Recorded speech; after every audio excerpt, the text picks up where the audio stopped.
Welcome back to Dronacharya IS YouTube channel. You're watching daily editorial analysis covering 25th May 2022. Well, इस video lecture में हम आज के important editorials cover करेंगे. So in this video, we are going to discuss two important articles. One is about the Indo-Pacific Economic Framework. We have covered this in our daily current analysis as well. India has joined this United States Indo-Pacific Economic Framework. We will understand some other implications of this. Then we are going to talk about the inadequacies in the civil registration system. So let's begin with it. So let's start with our first article, which is about Indo-Pacific Economic Framework. So the Indo-Pacific Economic Framework, as we said, as we have done this in our current affair video as well, this is launched by the United States President Joe Biden. And this is joined by 12 other countries, including India. India के अलावा और 12 countries ऐसे हैं जिन्होंने India Pacific economic framework को join किया है. तो सबसे पहले देखते हैं what is the Indo Pacific economic framework. तो इसका एम बेसिकली यही है कि हमारे पास जो इंडो पैसिफिक एरिया है वहाँ पे यूनाइटेड स्टेट्स की जो इकोनॉमिक एंगेजमेंट है इसे रीएजर्ट करना. एंड इस इंडो पैसिफिक रीजन में बिकॉज यहाँ पे एक बड़ा प्लेयर आ जाता है चाइना. आज भी हमने हमारे जो करंट अफेयर वीडियो डिस्कस की है उसमें हमने क्वाड को डिस्कस किया है. And whenever it comes to the Indo Pacific region, so there is some influence of China. तो उसे काउंटर करने के लिए यूएस की जो इकोनॉमिक एंगेजमेंट है वो इंडो पैसिफिक एरिया में इंक्रीज़ हो, उसे लेकर इंडो पैसिफिक इकोनॉमिक फ्रेमवर्क जो यूनाइटेड स्टेट्स ने लॉन्च किया है. This is an alternative to China's economic statecraft in this particular region. US के अलावा 12 और कंट्रीज़ हैं जिन्होंने इस फ्रेमवर्क को ज्वाइन किया है. आप इस मैप में भी देख पा रहे हैं. So here we have US तो है ही. यूएस के अलावा अगर हम देखें, these are two areas of United States, the mainland and the Alaska, वो दोनों यहाँ पे दिखाए गए हैं. So US followed by, if we talk about India, then we have Australia, then we have Brunei over here, Brunei, Indonesia, Japan, South Korea, Malaysia, Singapore, then comes Thailand, Vietnam. And यहाँ पे आपने एक चीज़ note करनी है कि then we have New Zealand and so that Taiwan is not part of it. ये चीज़ याद रखिएगा कि ताइवान इसका पार्ट नहीं है. So these are your 12 countries, जिसमें यहाँ पे फिलीपींस हो गया 11th and then Japan. So these are your 12 countries who have joined the Indo Pacific economic framework. यहाँ पे अगर हम देखें, ये रीजन की इम्पोर्टेंस देखें, तो ये सभी के सभी कंट्रीज़ जो इंडो पैसिफिक इकोनॉमिक फ्रेमवर्क का पार्ट हैं, they form 40% of world's GDP. तो यहाँ से आप देख सकते हैं 40% वर्ल्ड जीडीपी की कंट्रीब्यूशन इन कंट्रीज से आती है. एंड यूनाइटेड स्टेट्स की ऑफिशियल्स ने भी एम्फेसाइज किया है कि ये जो इंडो पैसिफिक इकोनॉमिक फ्रेमवर्क है ये कोई फ्री ट्रेड एग्रीमेंट नहीं है, but this is something which will offer some flexibility. And यहाँ पे जैसे कि हमने पहले भी डिस्कस किया था कि जो नेगोशिएशंस रहने वाली हैं वो मेनली 4 पिलर्स के ऊपर सेंटर्ड रहेंगी. One is trade, second is supply chain resiliency, then is clean energy and decarbonisation, and tax and anti corruption. तो ये वो 4 पिलर्स हैं जिसके ऊपर ये जो नेगोशिएशंस रहने वाली हैं. तो याद रखिएगा कि ये कोई फ्री ट्रेड नहीं है. दिस इज़ बेसिकली कि इन सेक्टर्स में, इन एरियाज में there would be some flexibility offered to the countries which are present in the Indo Pacific economic framework. So India has also joined it, so we should know what's there for India. So see, today also we discussed India is committed to the free, open and inclusive Indo-Pacific region. इसी गोल के साथ हमने आज quad को भी समझा था. Quad जिसके अंदर हमारे पास US, Australia, India and Japan, ये 4 कंट्रीज प्रेजेंट हैं। तो क्वाड का भी तो यही एम हमने आज देखा, that we need to promote free, open and inclusive Indo Pacific region. तो उसी लाइट में ये फ्रेमवर्क भी आता है। And this framework, through this framework India believes that इससे हमारी भी जो इकोनॉमिक एंगेजमेंट है, जो पार्टनर्स हैं उनके साथ डीपन अप होगी। And this is very crucial in terms of the growth, peace and prosperity for India. And India is always keen to collaborate with partner countries, जैसे कि जो कंट्रीज इंडो पैसिफिक फ्रेमवर्क में हैं, mainly as you see तो we have ASEAN countries over here. ASEAN countries, 10 countries तो ASEAN ही हो गए। कौन कौन से? Myanmar, Thailand, Laos, Cambodia, Vietnam. Then Vietnam के बाद Singapore, Malaysia, Indonesia, Brunei, Philippines. 10 countries तो यही हो गए। अच्छा, अब हमने का टोटल कितने हैं? 13। कौन कौन से इसमें आ गए? यूएस आ गया, इंडिया आ गया। यूएस तो चलो है ही, उसका तो इनिशिएटिव है ही। ऑस्ट्रेलिया है, न्यूजीलैंड है, ठीक है, साउथ कोरिया है। तो these are some of the countries who have joined this entire initiative.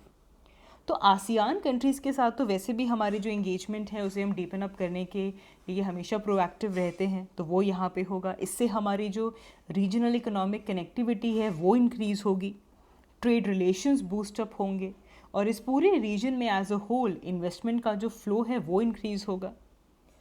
Now India में अगर हम देखें तो आप एंशियंट हिस्ट्री में पढ़ते हैं, you read about Lothal which is world's oldest commercial port.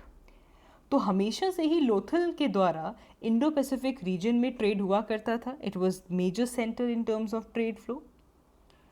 And India's main concern is on the issue of data localisation, and जिसके लिए even a bill that envisages that a framework for localizing Indian data and establishment of data protection authority has been introduced for that as well. So these are the important areas, these are the intention of India for joining the Indo-Pacific Economic Framework. See, then we need to know that what are the aspects to the Indo-Pacific Economic Framework that needs further scrutiny. तो अभी United states के officials ने clear किया है, जैसे कि हमने पहले भी बात की, कि ये कोई फ्री ट्रेड एग्रीमेंट नहीं है, ना ही यहाँ पे कोई टैरिफ रिडक्शंस डिस्कस की गई हैं। यहाँ पे मार्केट एक्सेस को बढ़ाने की बात है, या फिर इसकी यूटिलिटी किस तरह होने वाली है, ये सभी क्वेश्चंस यहाँ से उठते हैं।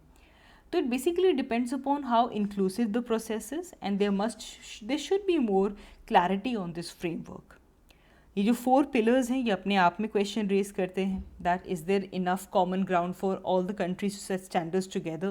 क्या इन सभी चीज़ों के ऊपर सभी कंट्रीज़ एक ही तरह के स्टैंडर्ड सेट कर पाएगा? और this framework will be open, the standards can vary from country to country. तो अभी और स्क्रूटनी और क्लैरिटी आने की ज़रूरत है। यूनाइटेड स्टेट्स की स्टेटमेंट यही रही है कि जो इंडो पैसिफिक इकोनॉमिक फ्रेमवर्क है, it is essentially focused on American workers, so that we are talking about this, that now the American worker, they are raising the question of protectionist global trend, कि protectionist का trend वहाँ पे आ चुका है। And already 3 ASEAN countries, Cambodia, Laos, Myanmar, they have decided to stay out of the framework's launch. So given the fact that the United States previous initiatives, the Blue Dot Network and the Build Back Better initiative, this had made little headway in changing the region's infrastructural needs. तो एक चीज़ तो ये याद रखेंगे कि ASEAN में से अभी तक ये जो 3 कंट्रीज़ हैं, Myanmar, Laos, Cambodia, they are trying to stay away from this framework launch. They were not present at the launch of the framework. So the Indo-Pacific Economic Frameworks, this kind of faces a credibility challenge. Moving ahead, our next article is about the inadequacies of the civil registration system. So the entire issue of the civil registration system, it is in news ever since WHO estimated the COVID deaths in India.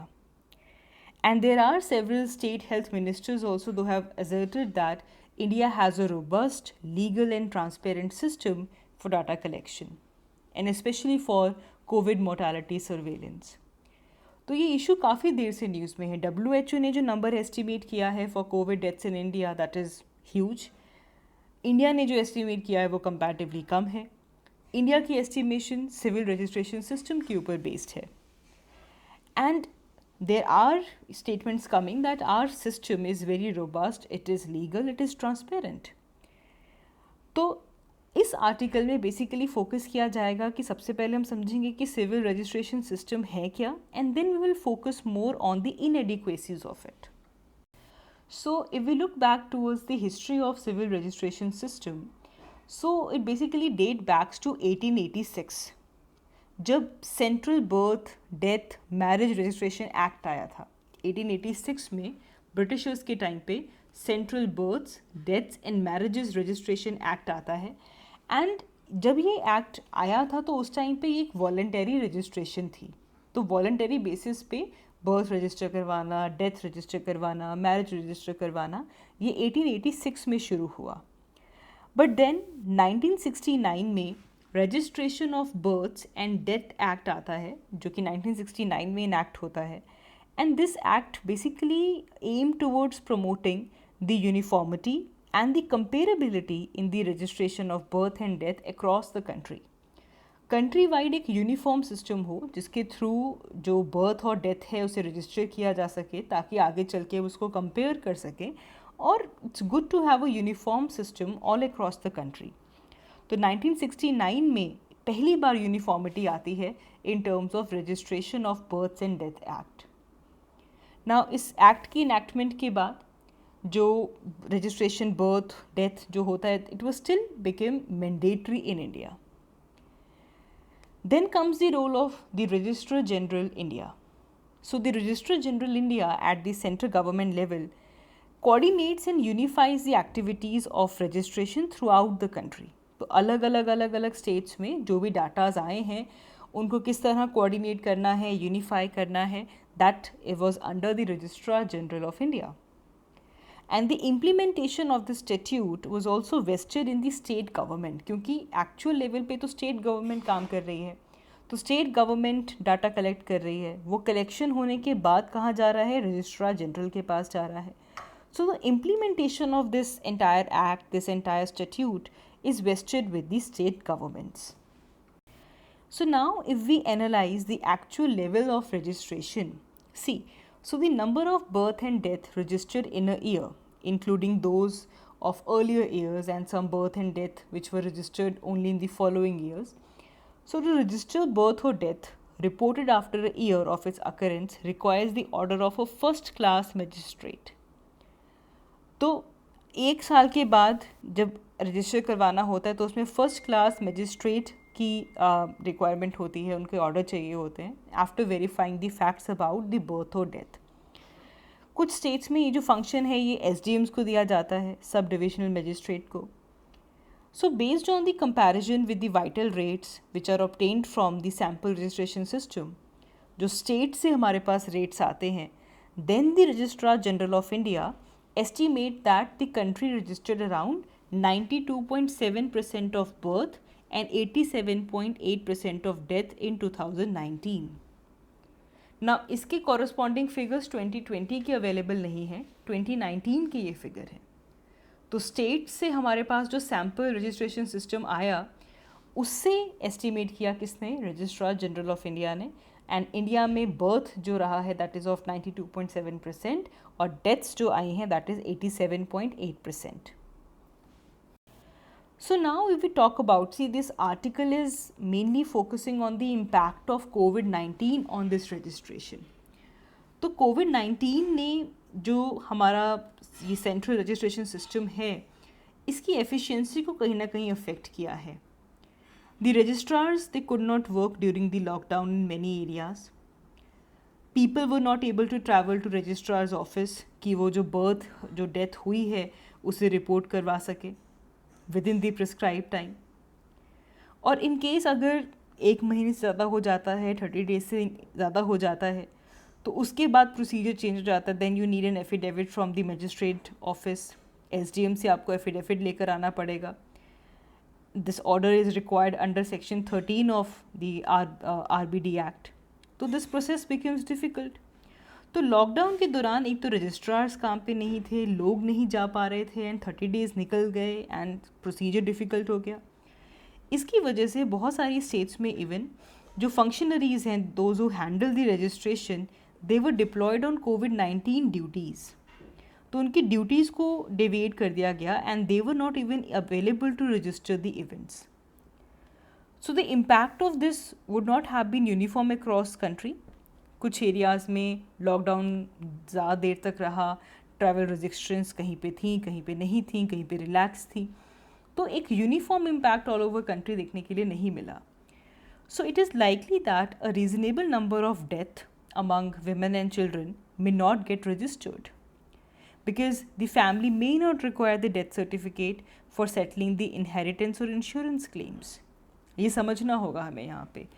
जब women और children की बात आती है तो it's very the ratio is very less that you actually require death certificate, because जो inheritance settling है, insurance claims हैं, वहाँ पे women और चिल्ड्रन की जो रेशियो है वो डिक्रीज़ हो जाती है।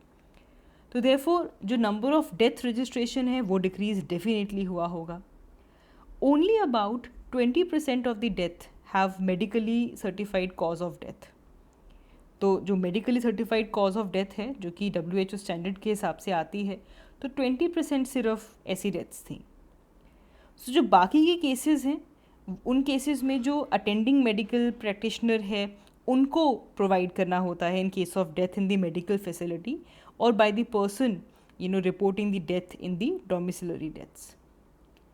So this was the major blow on this registration system during COVID-19. So COVID-19 has definitely impacted the efficiency of the central registration system. So now what lies ahead? See, जो India का central registration system है, it is yet to mature. अभी से और mature होना होगा ताकि एक रोबस्ट रेजिलिएंट सिस्टम बन सके, so that we can ensure that every birth and every death in India is registered even in the normal times. इसे लेकर, क्योंकि अब हमने जैसा कि कहा कि जो मेन ओनर्स है वो स्टेट गवर्नमेंट्स के ऊपर है, तो स्टेट गवर्नमेंट्स को अपनी तरफ से और एफर्ट्स लगाने होंगे. They would need to have more coordinated action with the several departments of the state that have stake in the CRS. And it is also necessary to publish data in a timely manner so that it can aid in the formulation of policies and programs which are backed by the evidence. Data की availability भी timely होनी चाहिए. So this is something that we really need to look forward when it comes to the central registration system. That is all for this video. Thank you so much for watching. I will see you all in my next one. Thank you.